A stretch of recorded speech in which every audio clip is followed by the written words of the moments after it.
Hey, salut à tous. Allez, on se retrouve aujourd'hui pour une toute nouvelle vidéo. Et une vidéo pas comme les autres. Allez, je te balance l'intro et on se retrouve donc juste après ça.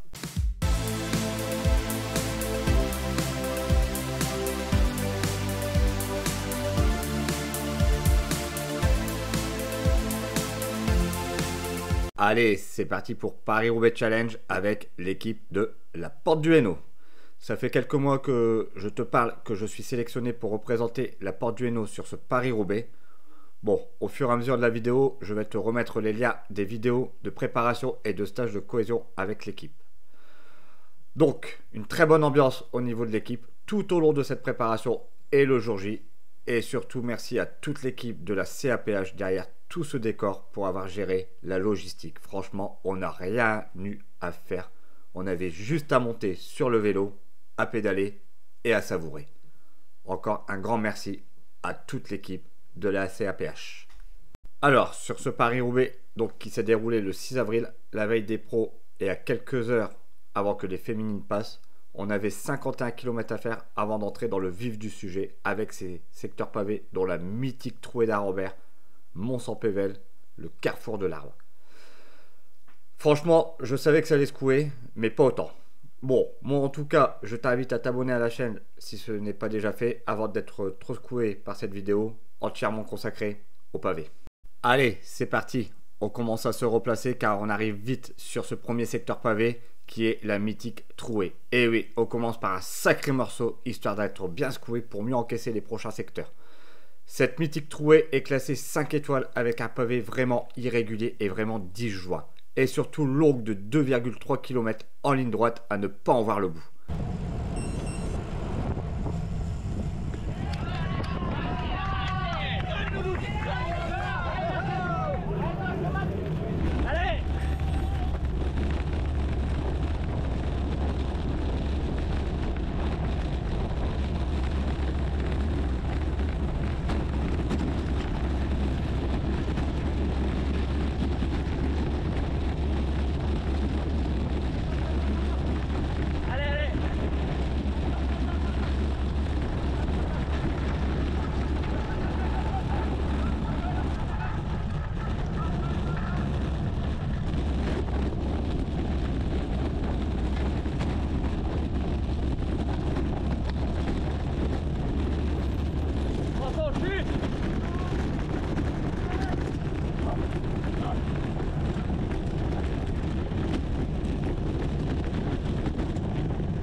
Gauche, mieux.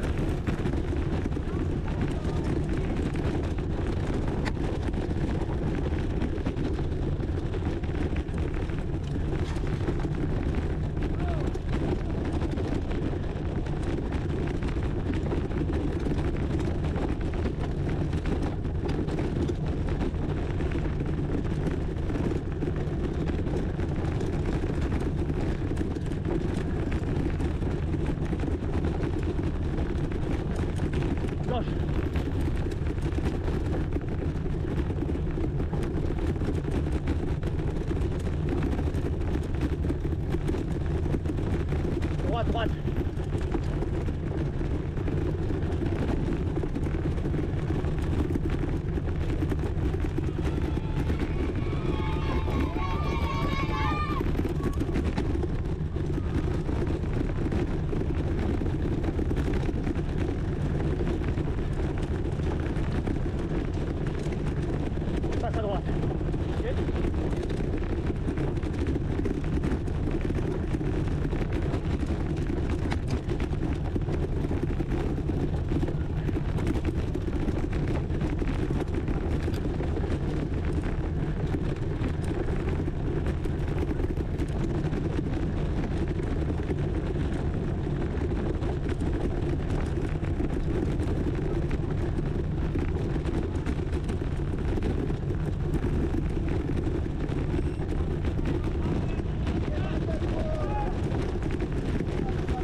Droite, droite.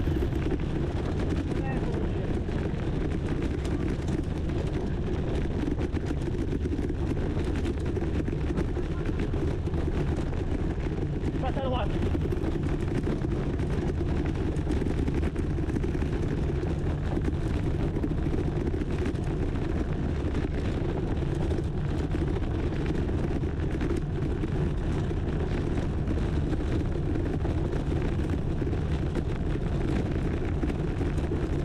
Passe à gauche. Hop, hop. Au milieu.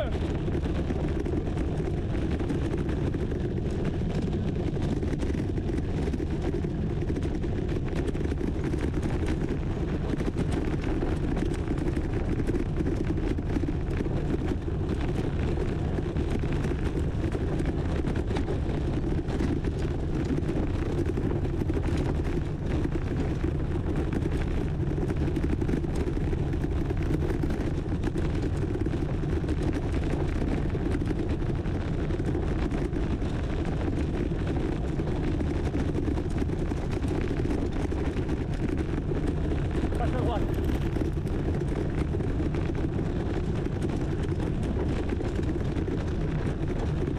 Droite.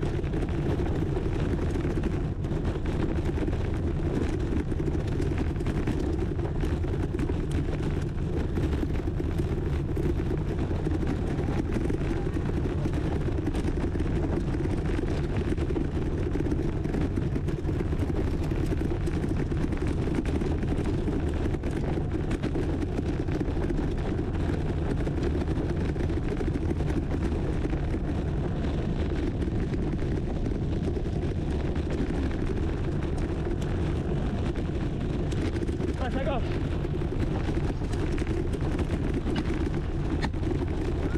Gauche, gauche, gauche.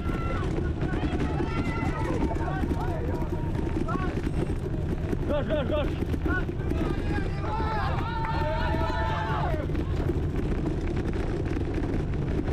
Tout au long de cette trouée, il y en avait partout, avec des crevaisons, de la casse matérielle et des chutes. Elle fait vraiment des dégâts cette trouée. La trouée passée, donc aucun problème pour ma part et pour l'équipe aussi. Franchement, c'était cool.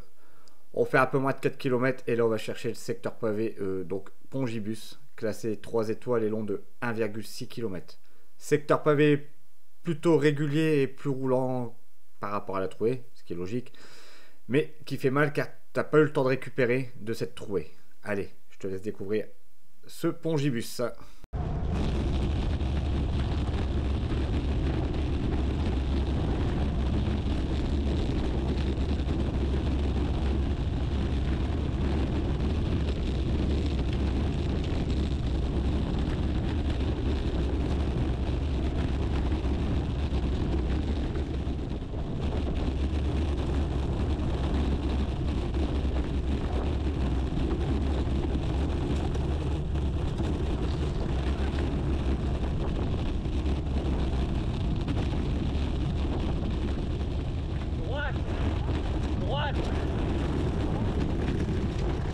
Droite, droite.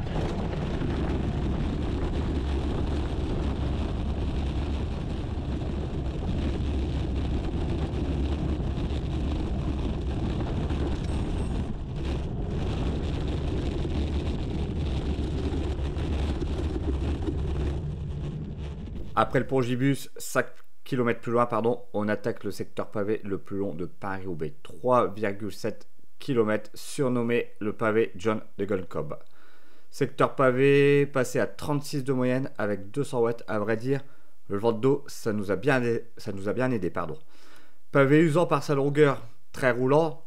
Et en fait, avec 3 secteurs pavés en moins de 17 bandes, ça rend l'épreuve très difficile. C'est la récup qui est très courte entre chaque secteur pavé qui rend ce Paris-Roubaix très très difficile. Allez, une nouvelle fois de plus, je te laisse découvrir un petit peu ce secteur pavé qu'on a passé à une vitesse folle.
droite.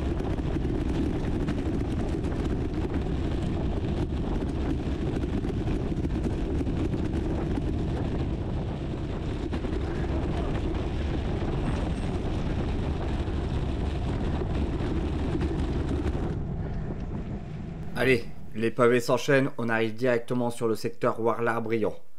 On a déjà passé 4 secteurs pavés, il en reste 15 au total et ça risque d'être long. Il reste aussi 75 bornes à parcourir, ça commence à taper sévèrement dans les avant-bras. En fait, à chaque entrée de secteur pavé, on stresse légèrement car tu dois être concentré à regarder où tu poses tes roues pour justement éviter la crevaison. Le but du jeu est de rouler sur le haut du pavé. Quand tu t'en vas sur les bas-côtés ou quoi que ce soit, c'est là que tu risques la crevaison. Mais en même temps, tu veilles à ne pas rentrer dans les gars qui roulent moins fort que sur toi sur le pavé. Et ça demande une double concentration. Ça use énormément l'organisme, ça use ta concentration. C'est vraiment, vraiment une épreuve très difficile, ce Paris-Roubaix.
Allez, c'est parti. Nouveau secteur pavé. Donc le secteur pavé de Thilloy à Sarre-et-Rosières, 1 km plus loin que le précédent.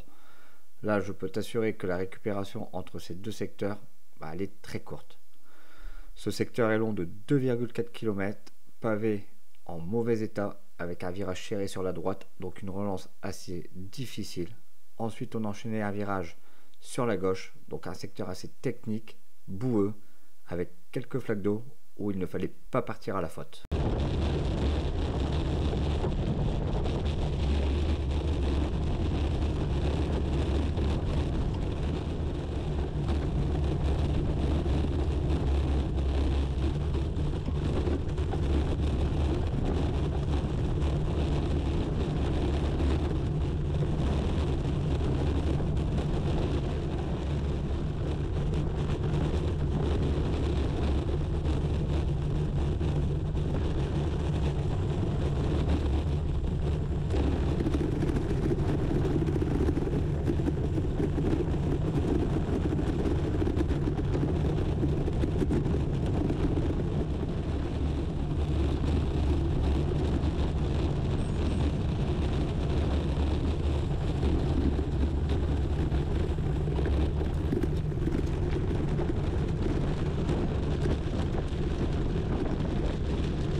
Allez, il reste 14 secteurs et là on arrive sur celui de Beuvry à Orchy. L'organisme commence de plus en plus à fatiguer.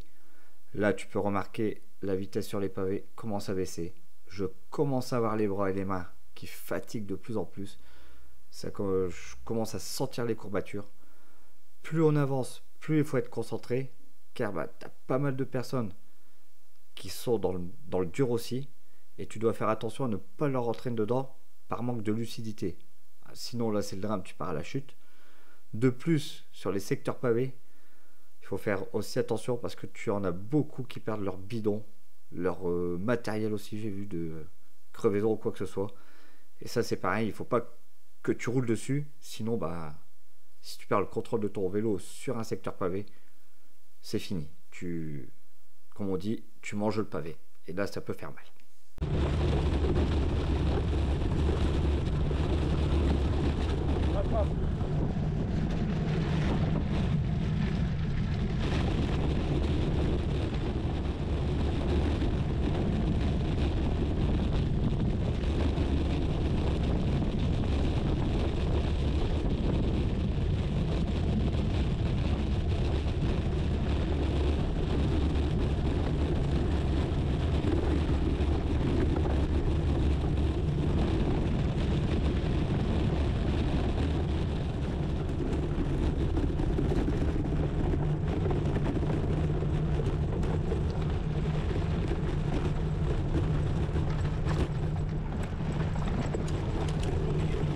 Ouais. Là.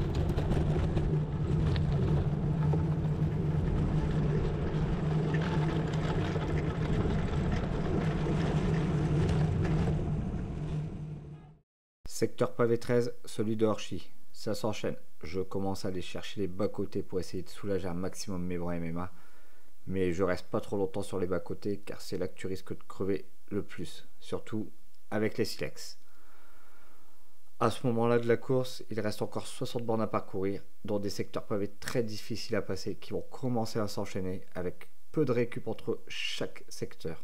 Les plus difficiles, il reste Mont-Saint-Pével et le redoutable Carrefour de l'Arbre. Une fois qu'on aura passé le Carrefour de l'Arbre, ça sera que du bonheur parce que ça sera direction le Vélodrome, vent dans le dos.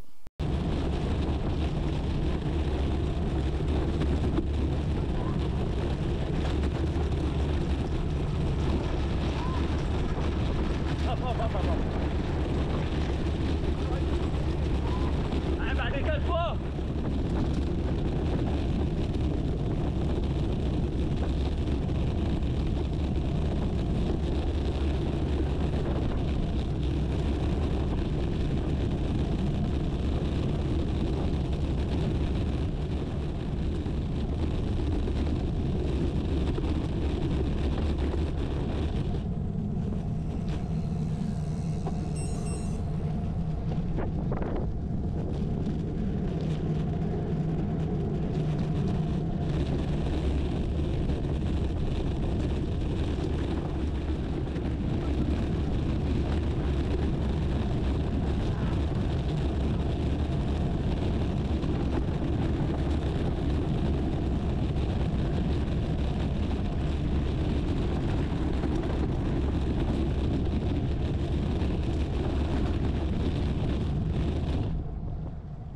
Allez, secteur pavé 12, un pavé classé 4 étoiles. La longueur, elle est longue, 2,7 km. On avait un vent provenant de 3 quarts face, donc compliqué à prendre ce secteur pavé qui était très difficile. La fatigue, je commençais à le ressentir de plus en plus et tu vas voir que je vais chercher un peu plus les bas-côtés justement pour soulager mes mains et mes avant-bras. Et tu vas voir aussi sur ce secteur pavé que je suis encore lucide car j'ai évité une chute. Bon, plus de peur que de mal.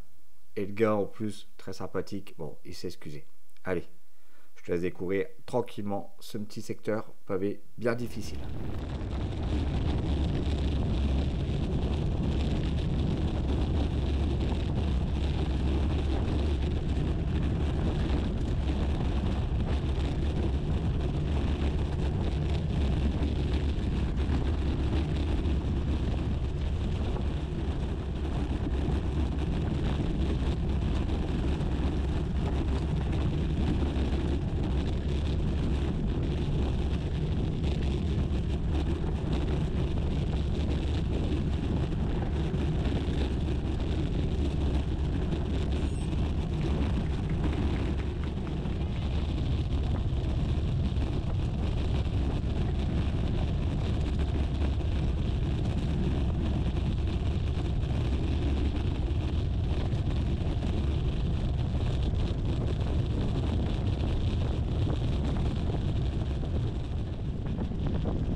Allez, on arrive sur un secteur pavé très compliqué. On arrive sur le secteur pavé de Mons-en-Pévèle.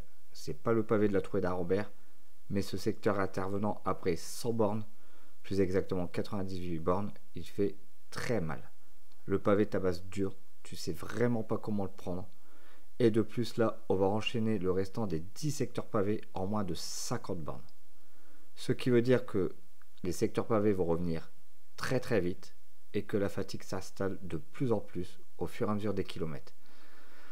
Le Paris-Roubaix Challenge, c'est vraiment une cyclo très physique et surtout il faut avoir un gros mental.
Allez, après ce difficile secteur pavé de Mons-en-Pévèle, que l'on a pris une bonne partie avec un vent défavorable, on arrive sur le secteur pavé de Mérigny qui est vraiment plus facile. Il est classé que 2 étoiles et je peux te dire que ça fait du bien d'avoir un secteur non compliqué, très roulant, surtout après avoir enchaîné quelques secteurs difficiles. Juste après le secteur de Mérigny, on enchaînera avec le secteur pavé de Pontibois-Envelin, où ce secteur pavé est classé 3 étoiles mais pas trop difficile non plus. Et sur ce secteur pavé, je me suis fait une petite frayeur où je suis sorti un peu trop long dans le virage et j'ai atterri dans le bas-côté rempli de boue. Mais j'ai eu juste le temps de décaler avant de tomber et il n'y a que le vélo en fait qui est tombé dans la boue. Bon, je me suis fait une toute petite frayeur. Allez, je te laisse découvrir ces 2 secteurs pavés à la suite.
va, ça va.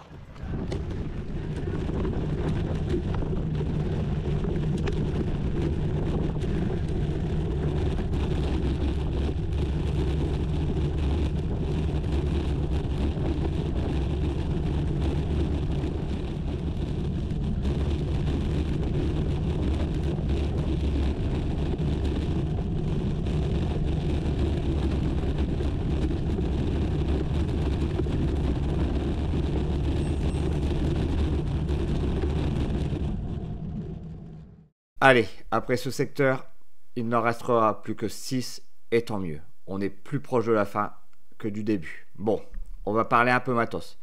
Bon, moi j'avais opté de prendre mon TCR avec une roue en aluminium basse. Donc c'était une roue Ultegra. Justement pour regagner du confort. Au niveau pneumatique, j'avais opté pour un pneu en 28 de section, monté en chambre air et non en tubeless, gonflage 5 bars. J'avais tout fait mes entraînements à essayer plusieurs pressions et c'est sur une pression de 5 bars que je me suis senti le mieux. Et pourquoi j'ai opté aussi de prendre le TCR que le Propel? Par rapport au confort, il faut savoir que le TCR est plus confortable que le Propel. Et de plus, j'avais pas envie d'abîmer mon beau Propel. C'est un choix perso. Il y en a qui l'ont fait en gravel, mais moi perso, à Paris-Roubaix, ça se fait en vélo de route. C'est juste un avis perso. Tu peux me dire ce que t'en penses, toi, en commentaire. Et c'est parti pour ce secteur pavé de Canfin-en-Pévèle. Secteur pavé très compliqué. Il est classé 4 étoiles. Et juste après ce secteur pavé, c'est le fameux carrefour de l'Arbre. Sur le secteur pavé de Canfin, on avait un vent de côté, ce qui rendait encore le pavé plus dur. Malheureusement, je n'ai pas pu filmer le carrefour de l'Arbre car la carte SD a sauté de l'emplacement la caméra lors du secteur du carrefour. Mais c'est un pavé extrêmement dur et très irrégulier. Ce qui le rend encore plus dur, ce carrefour de l'Arbre, c'est que juste avant, on a le secteur pavé, donc 4 étoiles de Canfin, donc celui que tu es en train de voir là à ton écran. Et ensuite, en fait, on enchaîne avec le carrefour de l'Arbre. Au début, sur le carrefour de l'Arbre, on a eu le vent favorable, mais une fois qu'on a pris l'épingle à gauche, on a eu le vent de face. Et là, je peux te dire que c'est très compliqué jusqu'au restaurant. Bon allez, je te laisse découvrir ces quelques images.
Allez, on est déjà sur le secteur de Gruson. Pas eu le temps de récupérer du carrefour de l'Arbre que tu enchaînes direct avec celui-ci. Malgré qu'il est classé que 2 étoiles, il est très difficile car tu as encore le carrefour de l'Arbre dans les jambes et dans les bras. Et de plus, la distance commence à se faire ressentir de plus en plus. On ne pouvait pas rouler non plus sur le bas-côté vu qu'ils avaient déjà installé les blocs de plastique pour la course féminine. Franchement, c'était un pavé horrible tout de même.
Allez, avant-dernier secteur pavé, donc celui de Willems AM, classé 2 étoiles. C'est pareil, sur ce secteur pavé, tu ne pouvais pas rouler sur les côtés. Ils avaient mis les blocs de plastique, aussi pour la course féminine. Mais franchement, quand tu arrives là, tu sais qu'il te reste juste le pavé symbolique à passer, celui d'Enroubaix juste avant de rentrer dans le vélodrome.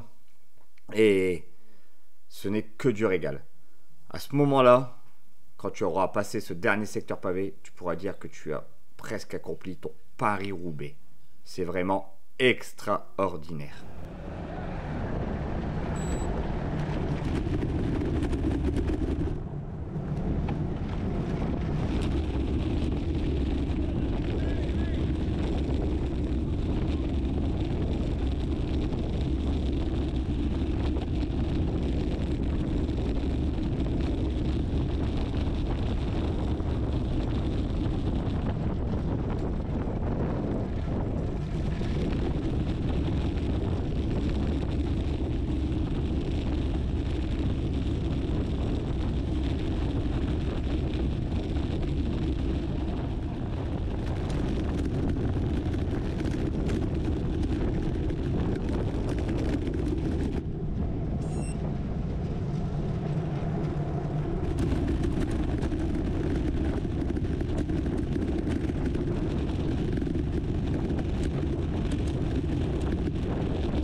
Allez, on arrive donc sur ce dernier secteur pavé, donc l'espace Charles Krupeland, classé 1 étoile. Franchement, c'est un pavé de ville, c'est juste le pavé mythique parce que c'est le seul Roubaixien à avoir gagné Paris-Roubaix.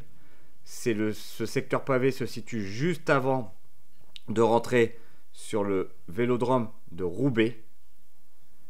Franchement, je vais revenir un petit peu vite fait sur mon Paris-Roubaix. C'est une cyclo très difficile, donc 145 bornes avec 19 secteurs pavés, très difficile. Au fur et à mesure, la fatigue s'accumule. Les bras, les mains, tu les sens presque plus sur la fin de ton Paris-Roubaix, mais ce n'est que du régal.